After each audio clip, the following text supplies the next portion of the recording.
I'm Janice Edwards. Coming up on Signature Silicon Valley, San Jose's new mayor, Sam Liccardo, joins us.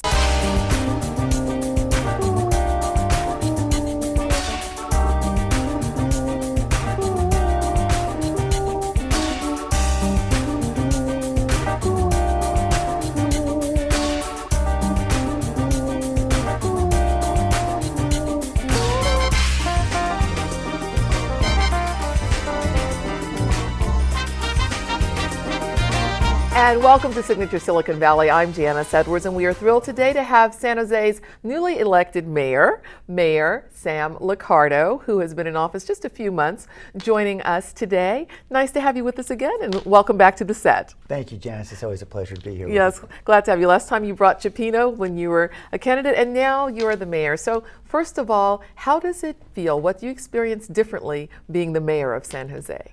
Well, I love the job. This is a great time to be coming into a job like this. We have a lot of opportunity ahead right now in this city. Obviously went through a very tough time, but there wouldn't be a better job in this country in my view.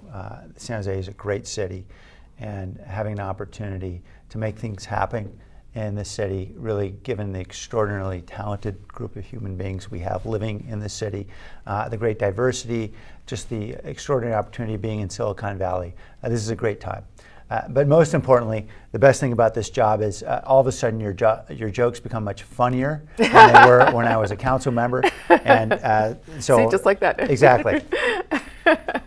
But that's very true, that a lot of people see you in a little different light. They do. But you also have a lot more pressure. I mean, there's the accolades, but at the same time, you're dealing with still the pension issues. Mm-hmm. You issued what some have called an olive branch of a $25 million offer regarding the pension, and now that has yet to be voted upon and all of those things. So yeah, we still have a lot of challenges, certainly, and the biggest right now is addressing the challenge we have with our police department. We recognize officers had been leaving. We're having a difficult time attracting officers, and working out the pension dispute is really key to that. We recognize that, and so that is what animated my effort about 3 weeks ago with the council to reach out to the unions with a proposal about how we could have a strategy for negotiating that would enable everybody really to be able to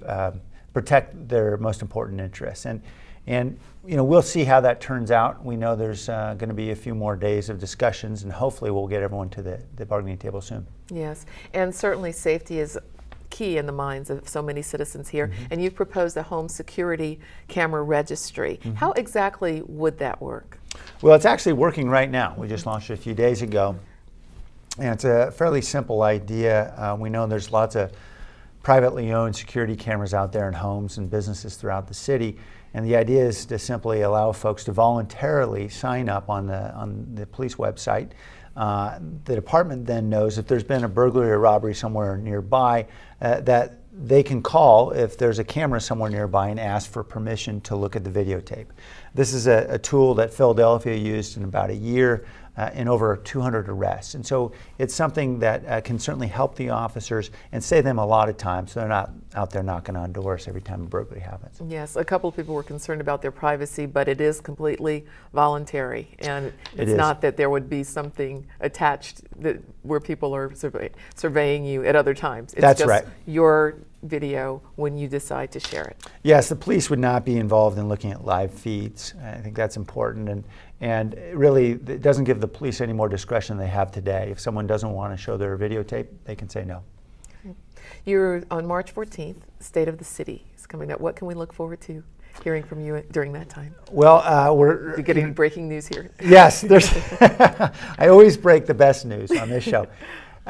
You know, part of the news is just the fact that it's no longer downtown, I think for the first time in the city's history. So we're moving it out to Independence High School. Mm-hmm. This is an effort, I think, first to engage our younger people who, frankly, don't get involved enough politically. We've seen the numbers around voting, for example, for that cohort from 18 to 24, and it's dismal. And so we want to get folks more engaged, young folks in particular. And so this is an opportunity to really engage with high school students in a meaningful way, and also to get to the east side I've been hearing plenty from a lot of neighborhoods that they feel left out by City Hall, and this is an opportunity for us to try to reach out and engage. So we'll be out there with 2,000 of my closest friends, and I'll be talking an awful lot about issues that are at the intersection of safety and opportunity.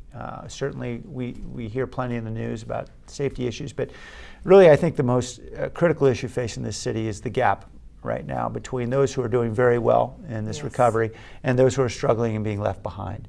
And I'll be talking about after school programs and opportunities to get teenagers, particularly folks who, some of the kids who are at risk in various ways, getting them summer jobs and after school jobs, and doing more to be able to create opportunity in ways that also help improve safety.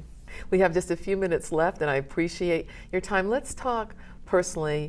From the time you were little, politics has been important to you. And now, as you have this incredible responsibility, what does it mean on that internal level of dreams coming true? Wow. You know, I always admired, you know, the great political figures of the last century. You know, Bobby Kennedy was always a big hero of mine. And this is a wonderful opportunity to be a big city mayor, particularly a city as great as San Jose. I want to make sure we don't waste any second of this opportunity. And so in a way, it's a good kind of pressure. It's something that constantly reminds you that you've got to try a little harder and be a little better each day. Yes, I would think the pressure is something. You ride your bike still? I do, but not nearly enough. I'm trying to get our security detail on bikes. I was wondering if they're all on bikes as well, but not in the rain, right? Right. We'll try it in the summer. Yeah, exactly. Well, it's always a pleasure to have you here, and thank you Janice. so much for spending the time. Thank you for your vision, and we look forward to seeing things expand. We certainly have seen about 40 new tech companies over the last year. So what do you hope to see, say, within a year in the downtown area? Oh, well, in the downtown, I think we're seeing a real transformation, and we're going to have about 2,000, 2,500 units of housing built within the next year and a half, thousands more residents, and I think that's going to really transform the streetscape, and I look forward to seeing a much more vibrant downtown. Yes, we look forward to that as well. Yeah. Well, thank you so much. Thank you, Janice. It's been a pleasure. Yes, and if you'd like to attend State of the City, the details are on our screen. And thank you so much for joining us and for putting your signature on our valley. I'm Janice Edwards. Please join us again next time. We look forward to seeing you then.